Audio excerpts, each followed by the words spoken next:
এই জিনিসটার ইন্টিগ্রেশন কিভাবে করব প্রত্যেকটা স্টেপ তোমরা খেয়াল করো, দেখবে বুঝতে পারবে। তা প্রথমে এই প্রবলেমটা সলভ করতে গেলে ফার্স্ট অফ অল আমাদের ধরে নিতে হবে যে cot x সমান টি স্কোয়ার, এটা ধরে নিলাম। ধরে নেওয়ার পরে একে ইন্টিগ্রেশন করতে, একে ডেরিভেটিভ করতে হয়, এটা আমরা সবাই জানি। তাহলে এটা হবে কত? কোসেক স্কোয়ার এক্স ডিএক্স সমান টি স্কোয়ারের ডেরিভেটিভ হচ্ছে 2t dt। এটা করে নিতে হবে। করে নেওয়ার পরে দেখো আর একটা লাইন আমরা করতে পারি, 1 plus cot square x dx 2t dt, এটা আমরা সবাই জানি। তারপরে দেখো আর একটা লাইন করছি, 1 প্লাস, যেহেতু cot x সমান টি স্কোয়ার ধরা আছে, তাহলে সেক্ষেত্রে এখানে অবশ্যই হবে t⁴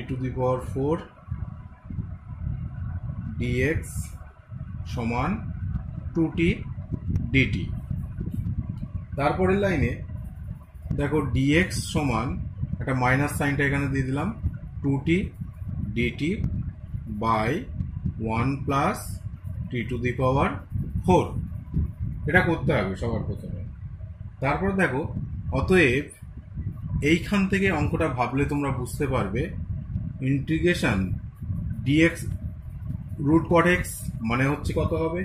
অবশ্যই t হবে, ইন্টু এবার dx এর ভ্যালু, ভ্যালু অফ dx এটা বসিয়ে দিচ্ছি, minus 2t dt by 1 plus t⁴। এর পরের লাইনে দেখো এটাকে মাইনাসটা বাইরে বার করে নিয়ে এলাম, তার মানে উপরে থাকছে 2t square by 1 plus t⁴ dt। এই যে তারপরে দেখো এটাকে একটু নতুন করে লিখছি আমরা, t square plus 1 t square minus 1 by 1 plus t⁴ dt। এর পরের লাইনে লিখছি, দেখো এটাকে আমরা লিখতে পারি এরকম ভাবে, এটা বাই এটা, অর্থাৎ t square plus 1 by t⁴ plus 1, একই রকম কায়দায় t square minus 1 by t⁴ plus 1 বাইরে dt। এরপরে এই অংশটাকে আমরা দুটো পার্টে ভাগ করে নেব। তার প্রথম এই ইন্টিগ্রেশনটাকে আমরা করব কি, দেখো আচ্ছা আমি পুরো ডিসকাশনটা ভালো করে করি, t square plus 1 by t⁴ plus 1 dt, মাইনাসটা থাক বাইরে পুরো, প্লাস আবার একটা ইন্টিগ্রেশন দিলাম, t square minus 1 by t⁴ plus 1 dt। এরপরে দেখো প্রথম অংশটাকে i1 ধরলাম, দ্বিতীয় অংশটাকে i2 ধরলাম। এবার i1 এবং i2-র ইন্টিগ্রেশন করলেই, ইন্টিগ্রেশনের সেই ভ্যালুটা এখানে পুট করলেই আমাদের রুট cot x এর ইন্টিগ্রেশন কমপ্লিট হবে। দেখো এবার i1 এর ইন্টিগ্রেশনটা করতে গেলে আগে লিখে নিলাম, নেওয়ার পরে উপরের অংশ এবং নিচের অংশকে আমি টি স্কোয়ার দিয়ে ভাগ করব, ডিভাইড করব, করলে হবে এখানটায় 1 প্লাস 1 বাই টি স্কোয়ার, আর এটা হবে t square by 1 t square dt। এরপরে এই জায়গাটা একটু ভালো করে দেখতে হবে সবাইকে, 1 প্লাস 1 বাই টি স্কোয়ার, আর এটা একটা ফর্মুলা দেখো এই ফর্মুলাটা আমরা জানি সবাই, যে লেখাই যায় প্লাস 2ab, ab করলে হবে অনলি 2 dt। এই করলাম, আশা করি তোমরা বুঝতে পেরেছো। a square plus b square, formula হচ্ছে a মাইনাস b তার হোল স্কোয়ার প্লাস 2ab। আচ্ছা ab এর জন্য tt কেটে গেছে। এরপরে দেখো এই অংশটাতে আবার আমাদের ধরতে হবে let t minus 1 by t সমান u, এটাকে ডেরিভেটিভ করলে হবে 1, আর এটা হবে 1 বাই টি স্কোয়ার, তাহলে এখানটা হবে dt, তার মানে এখানটা হবে du। এরপরে দেখো এই মানটা অর্থাৎ এই অংশের মানটা আমি এখানে বসিয়ে দেব, হবে কত ডিইউ বাই এই অংশের ভ্যালুটা হচ্ছে ইউ, তাই ইউ স্কোয়ার প্লাস 2, তাহলে মানটা বসাতে পারলাম। এরপরে দেখো এটা একটা ফর্মুলাটা কি আছে এটা আমরা সবাই জানি, এক্স স্কোয়ার প্লাস এ স্কোয়ারের ফর্মুলা হয় কি 1/√2, 1/a হয়, সেই জন্য 1/√2 tan ইনভার্স হবে tan ইনভার্স ইউ বাই √2। এবার দেখো অবশ্যই প্লাস C1 করবে, কোনো প্রবলেম নেই। তারপর এখান থেকে 1/√2 tan ইনভার্স ইউ এর যে ভ্যালুটা আমরা জানি সেই ভ্যালুটা এবার বসাতে হবে। কি ভ্যালু আছে, t - 1/t by √2 plus C1। এরপরে দেখো 1/√2 tan ইনভার্স, এইখানটা একটু হিসাবটা দেখো ভালো করে, t square - 1√2t plus C1। এরপরে 1/√2 tan ইনভার্স, এরপরে t এর যে মানটা আমরা ধরেছিলাম সেই মানটা আমরা পুট করব।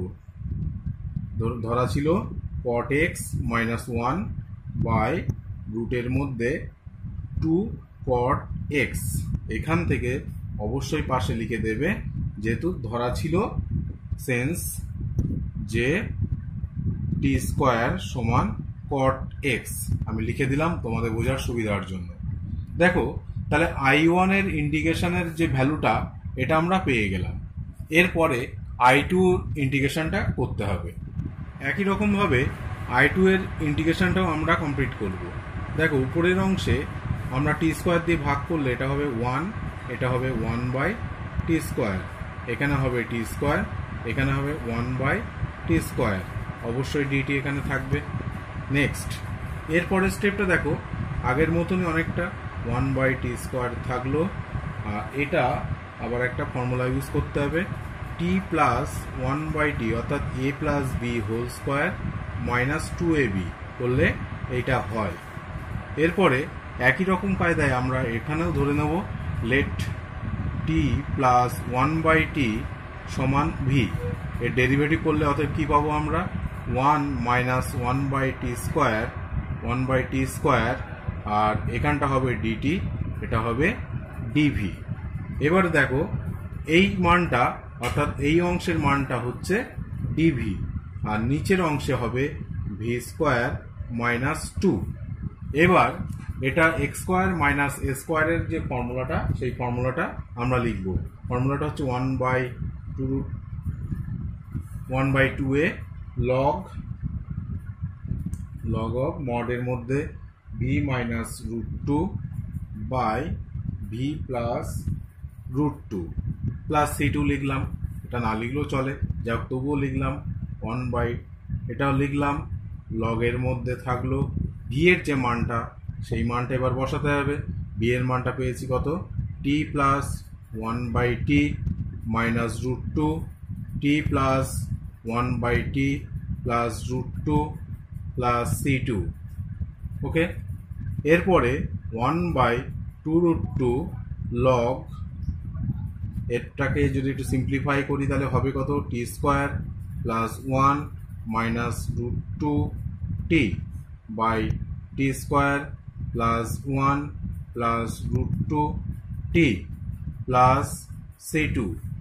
এরপরে দিব্যি আমরা এখান থেকে মানটা পুট করতে পারি। দেখো লগ টি স্কোয়ারের যে মানটা সেই মানটা আমাদের এবার বসাতে হবে। টি স্কোয়ারের মান ধরা ছিল দেখো cot, তাহলে কি লিখবো এখানে, cot x প্লাস 1 মাইনাস রুটের মধ্যে 2 cot x, একই রকম নিচে cot x প্লাস 1 প্লাস রুটের মধ্যে 2 cot x প্লাস C2।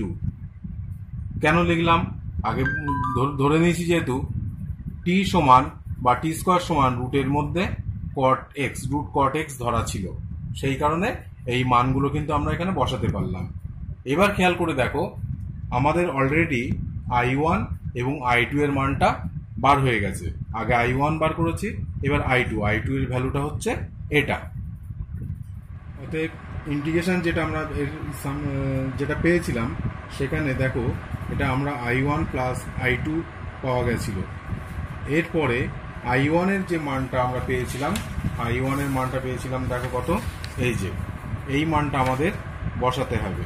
বসালে i1 এর অনেকটা কাজ এই মানে আমরা ক্যালকুলেশনটা পুরোটা কমপ্লিট করতে পারবো। তো আমি মানটা বসাচ্ছি, দেখো একটা বক্স ইউজ করি, 1/√2 tan inverse cot x minus 1 2 cot x plus c1 তা লিখলাম না, প্লাস i2 এর যে মানটা আমরা ফাইন্ড আউট করেছি সেটা দেখো, i2 এর যে মানটা আমরা পেয়েছি সেটা হচ্ছে এই যে, সেটা এখানে বসিয়ে দিচ্ছি 1/2√2